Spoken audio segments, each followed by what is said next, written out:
तो गाइस आज हम ब्रेक डाउन करने वाली है ओशिनोको सीजन 3 एपिसोड 1। यार बहुत कुछ मैं बताऊंगी इस वीडियो में, तो यार इस वीडियो को बिल्कुल स्किप मत करना, वीडियो को लाइक कर लो एंड चैनल को सब्सक्राइब कर लो।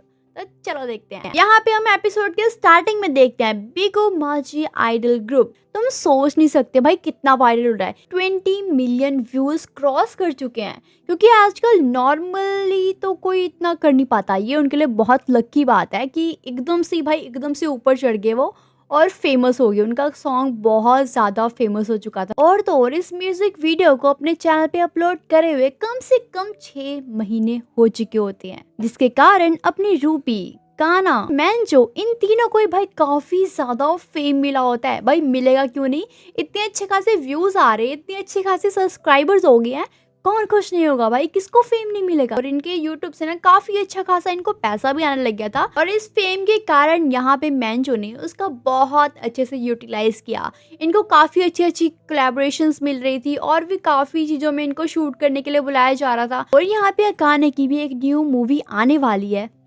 यहाँ पे एक्वा को भी काफी यूट्यूब चैनल्स पे काम करने के लिए बोला होता है। फैशन मैगजीन का मॉडल बन चुका है भाई, टीवी पे आ रहा है, उसे एक्टिंग मिल रही है भाई, सॉन्ग्स मिल रहे हैं, बहुत कुछ। अब तुम सोच सकते हो भाई एक यूट्यूब चैनल ने क्या से क्या बना दिया उसको। भाई बस एक बार चलने की बात है, उसके बाद सब कुछ सेट हो जाता है। और तो और इन 6 महीनों में भाई एक्वा ने अकाने को बोल दिया था कि अब बहुत हो गया, अब इतना ड्रामा नहीं होगा।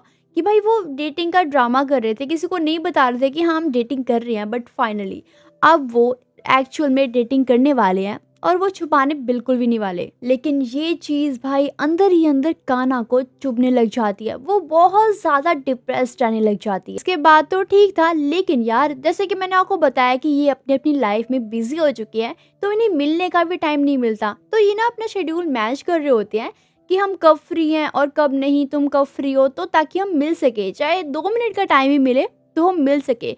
तो उस चीज को लेके डिस्कशन कर रहे होते हैं कॉल पे। इसी के बाद हम देखते हैं यहाँ पे डिकोमाची को, जो कि एक कॉन्सर्ट पे जाती है। भाई ये जो कॉन्सर्ट जहाँ पे उन्होंने रखा होता है ना, वहाँ पे कम से कम 1000 से भी ज्यादा लोग आए होते हैं। लेकिन वो शो ना टीवी पे भी चल रहा होता है, टेलीविजन फोन्स वगैरह में सब जगह चल रहा होता है। लेकिन जो लोग घर बैठ के देख रहे हैं ना फोन पे टेलीविजन पे, वो सब कुछ पेड है भाई, तो उनको वहां से भी पैसा आ रहा है और यहाँ से भी आ रहा है। भाई तुम समझ सकते हो कितना अच्छा खासा पैसा कमा रहे हैं। अब ये पूरा शो खत्म हो जाता है, उसी के बाद यहाँ पे मिया को सभी को अपनी कार में बैठा दिया और उन सभी को उनके घर पे छोड़ने के लिए जा रही होती है।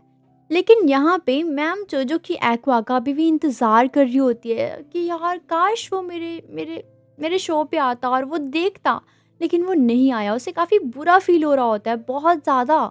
उसे लग रहा था कि शायद वो कंसर्ट देखने आएगा, लेकिन यार वो नहीं आया। और अब उसे वो चीज अंदर ही अंदर बहुत ज्यादा दुख करे। और मेरे हिसाब से उसे आज शायद चार एपिसोड शूट करने थे। ये बात सुनने के बाद यहाँ पे काना कार रोकने के लिए बोलती है, कहती है वो मुझे कुछ काम है, प्लीज यहाँ पे कार रोक दो। उसके बाद जब वो रोक देते हैं तो वहाँ से वो निकल जाती है, लेकिन रियलिटी में तो उसे कोई काम था ही नहीं। वो तो आराम से अकेले एक स्टेयर्स पे जाके बैठ जाती है। लेकिन मुझे लग रहा था कि वो अकेली है, लेकिन नहीं। अभी हम देखते हैं यहाँ पे मैंशो को। भाई वो भी कार से उतर चुकी थी उसके लिए।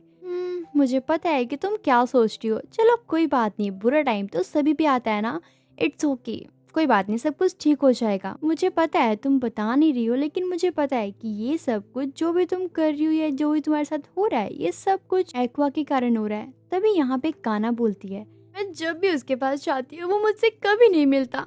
और तो और आज मेरा लास्ट कॉन्सर्ट था, वो भी देखने नहीं आया, वो मुझे अवॉइड कर रहा है, वो भी इतने गंदे तरीके से।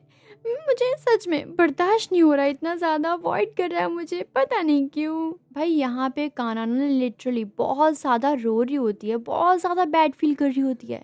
और वो ये भी कहती है मुझे पता है कि वो काने को डेट कर रहा है, मैं मानती हूँ यार वो बहुत अच्छा बॉयफ्रेंड है उसका, लेकिन ऐसा नहीं करना चाहिए उसे, इवन उसे इग्नोर तो नहीं करना चाहिए ना। हाँ मुझे पता है कि हर एक गर्ल को एक लॉयल बॉयफ्रेंड चाहिए होता है, कि जो सिर्फ उसके बारे में सोचे, उसके लिए ही देखे, और वो सारी क्वालिटीज एक्वा में है। और मैं यहाँ पे काने से भी जेलस नहीं कर रही हूँ, क्योंकि वो स्मार्ट है, गुड लुकिंग है, इंटेलिजेंट है।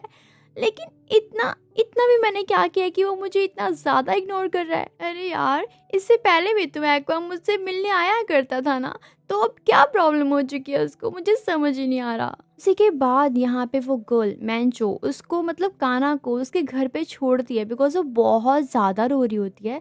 उसको उसके घर पे छोड़ने के बाद वो जाती है एक्वा से मिलने के लिए, क्योंकि यार ये बहुत बुरा हो रहा है उसके साथ, काना के साथ। तभी हम देखते हैं यहाँ पे एक्वा को, भाई वो तो बहुत ज़्यादा बिजी था और अब थक हार के वो घर जा रहा होता है, लेकिन तभी तभी उसे यहाँ पे मिल जाती है मैंचो और वो उसे बताता है कि मेरा तो आज बहुत बुरा दिन था यार, मतलब बुरा नहीं कह सकते, बहुत स्ट्रेस सा डे था, मैं बहुत ज़्यादा थक चुका हूँ, तो मुझे माफ़ कर दो, मैं आज बात करने के मूड में बिल्कुल भी नहीं हूँ। तभी मैंचो बोलती है, नहीं, बात तो तुम्हें आज ही करनी होगी, क्योंकि तुम्हें पता है कि हम दोनों का शेड्यूल बहुत ज़्यादा बिजी है। मेरे हिसाब से अगर हम शेड्यूल को देख के बात करेंगे तो फिर 2-3 महीने कहीं नहीं गए। तो फाइनली यहाँ पे उसको मानना पड़ता है, भाई एक्वा को मानना पड़ता है उसकी बात सुनने के लिए। तभी यहाँ पे मैन जो एक्वा को अपने घर ले आती है। तभी वो नोटिस करती है, भाई यहाँ पे एक्वा को सच में बहुत बुरी वाली नींद आ रही होती है कि ना उससे सीधे बैठा भी नहीं जा रहा होता। लेकिन तभी वो यहाँ पे मैंचो को बताता है कि आज तो मैंने कम से कम 4 एपिसोड्स मतलब शूट किए हैं और मुझे घर जाके स्टडी भी करनी है, बहुत कुछ करना है। तो प्लीज़ तुम जो भी बात करनी है जल्दी कर लो, मुझे घर भी जाना है। फिर मैंचो उससे बोलती है, क्या बात है, तुम तो स्टडी भी कर रही हो? तभी इसके जवाब में एक्वा बोलता है, हाँ मैं स्टडी भी कर रहा हूँ।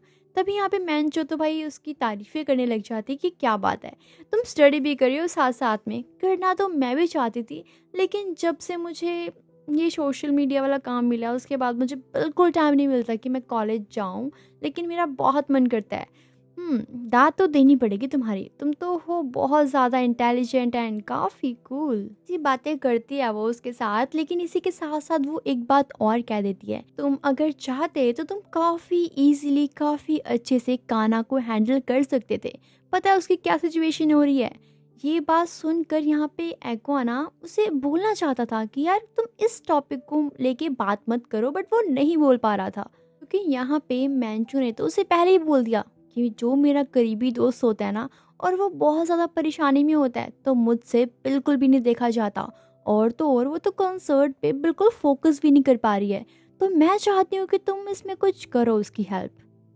तुम तो कुछ बोल ही नहीं रहे हो, तुम्हें बोलना चाहिए यार। मैं चाहती हूँ कि तुम यार उससे कोऑपरेट करो, उससे बात करो ताकि वो ऐसे रोए ना, मैं उसको रोते हुए बिल्कुल नहीं देखना चाहती। लेकिन ये सारी बातें सुनकर ना अपना काना बहुत ज़्यादा खिंच सा जाता है, तो ना वो एकदम से ना उसको धक्का देके और उसे बोलता है कि तुम इस टॉपिक को लेके बात मत करो, और तुम कहती हो कि मैं ड्रामे कर रहा हूँ या उसे हैंडल नहीं कर सकता, तो भाई मैं हैंडल कर सकता हूँ बट मैं करना नहीं चाहता क्योंकि ये मेरी चॉइस है और तुम तो एक छोटी बच्ची हो और मैं अडल्ट हूँ, और तुम जानते भी हो कि तुमने रात को किसी अपने घर बुला लिया है। और रही बात यहाँ पे काना की, तो भाई मैं उसको उसकी खुशी के लिए ही छोड़ रहा हूँ बिकॉज मुझे पता है कि मेरे गोल्स क्या है और मुझे क्या चाहिए। और सबसे मेन बात पता है क्या है कि मैं उससे दूर क्यों रह रहा हूँ, क्योंकि वो ना आने वाले टाइम में बहुत ज़्यादा फेमस, बहुत ज़्यादा पॉपुलर बनने वाली है। और आजकल के टाइम पे अगर किसी भी सोशल मीडिया पे अगर उसको पता, किसी को भी पता लग गया कि उसका कोई बॉयफ्रेंड है, तो उसको इतना फेम नहीं मिलेगा जितना उसे मिलना चाहिए और मिलने वाला है। तो मैं उसकी खुशी के लिए, उसकी भलाई के लिए उससे दूर हूँ। तो तुम ऐसा मत समझो कि मैं उसके साथ कुछ बुरा कर रहा हूँ, इवन मैं उसकी खुशी के लिए, उसकी भलाई के लिए सब कुछ कर रहा हूँ। और तो और भाई वो ये भी बताता है कि बहुत पहले मेरी मॉम के साथ भी कुछ ऐसे ही हुआ था, बिकॉज मेरे मॉम के कोई ऐसे पागल फैंस थे जिनको पता लगा कि उनके बच्चे हैं, तो भाई वो यहाँ तक बहुत कुछ गलत कर सकते थे। तो मैं नहीं चाहता कि ऐसा कुछ हो, बिकॉज अच्छे फैंस के साथ साथ बुरे फैंस भी होते हैं जिनको हम साइको बोल सकते हैं, बिकॉज वो ना काफ़ी हद के साइको होते हैं, वो कुछ भी कर सकते हैं। तो मैं बिल्कुल सेफ रखना चाहता हूँ काना को, इसलिए मैं उसको ऐसे छोड़ रहा हूँ। तो फाइनली यहाँ पे मैंचो समझ जाती है कि एक्वा जो भी कर रहा है वो काना की भलाई के लिए कर रहा है, तो वो ना उसको हक कर लेती है और उसे काम डाउन कहती है कि ठीक है मैं समझ चुकी हूँ, तुम क्या कहना चाहते हो। गाइस ये एपिसोड यहीं पे खत्म होता है। अगर आप चाहते हो इसका नेक्स्ट एपिसोड मैं जल्दी ही लेकर आऊँ, तो वीडियो को लाइक करो एंड चैनल को सब्सक्राइब करो एंड बताओ यार कमेंट करके कि वीडियो कैसी लगी आप सभी को। साथ में जो हाइप का बटन है ना भाई, उसको भी प्रेस कर दो।